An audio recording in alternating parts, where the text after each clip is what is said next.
When destroyers appear among men, they start by destroying money. For money is men's protection and the base of a moral existence. Destroyers seize gold and leave to its owners a counterfeit pile of paper. This kills all objective standards and delivers men into the arbitrary power of an arbitrary setter of values. Gold was an objective value, an equivalent of wealth produced. Paper is a mortgage on a wealth that does not exist, backed by a gun aimed at those who are expected to produce it. Paper is a check drawn by legal looters upon an account which is not theirs, upon the virtue of the victims. Watch for the day when it becomes marked, account overdrawn. When you have made evil the means of survival, do not expect men to remain good. Do not expect them to stay moral and lose their lives for the purpose of becoming the fodder of the immoral.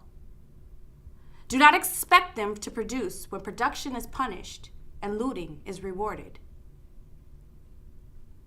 Do not ask who is destroying the world. You are. You stand in the midst of the greatest achievement, of the greatest productive civilization, and you wonder why it's crumbling around you, why you're damning its lifeblood. Money. You look upon money as the savages did before you, and you wonder why the jungle is creeping back to the edges of your cities. Throughout men's history, money was always seized by looters of one brand or another, but whose method remained the same: to seize wealth by force and to keep producers bound, demeaned, defamed, deprived of honor. That phrase about the evil of money, which you mouth with such reckless righteousness, comes from a time when wealth was produced by the labors of slaves. Slaves who repeated the motions once discovered by somebody's mind and left unimproved for centuries. So long as production was ruled by force and wealth was obtained by conquest, there was little to conquer. Yet through all the centuries of stagnation and starvation, men exalted the looters as aristocrats of the sword, as aristocrats of birth, as aristocrats of the bureau, and despised the producers as slaves, as traders, as shopkeepers, as industrialists.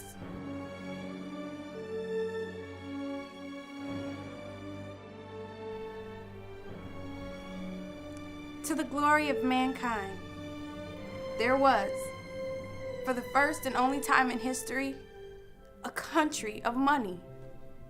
And I have no higher, more reverent tribute to pay to America. For this means a country of reason, justice, freedom, production, achievement. For the first time, man's mind and money were set free. And there were no fortunes by conquest, but only fortunes by work.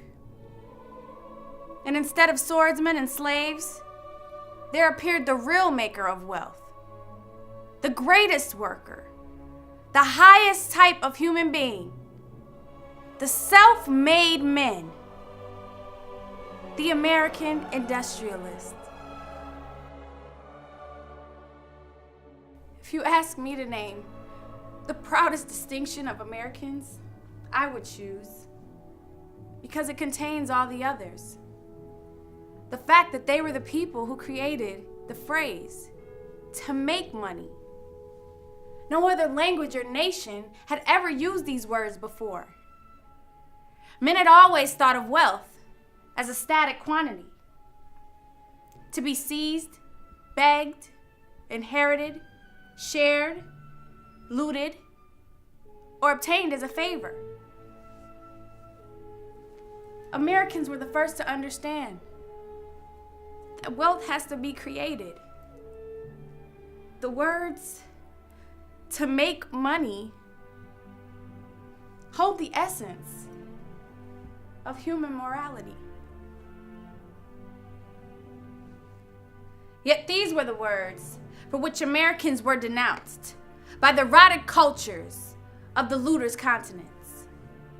Now the looters' credo has brought you to regard your proudest achievement as a hallmark of shame, your prosperity as guilt, your greatest men, the industrialists, as blackguards, and your magnificent factories as the product and property of muscular labor.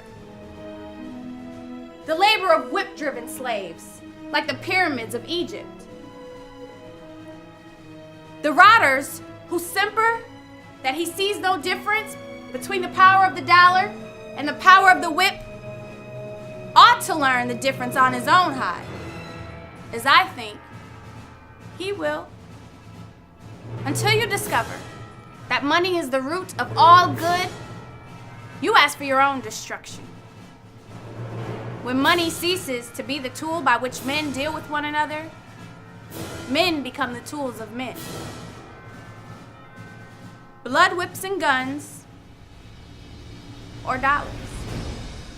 Take your choice. There is no other. And your time is running out.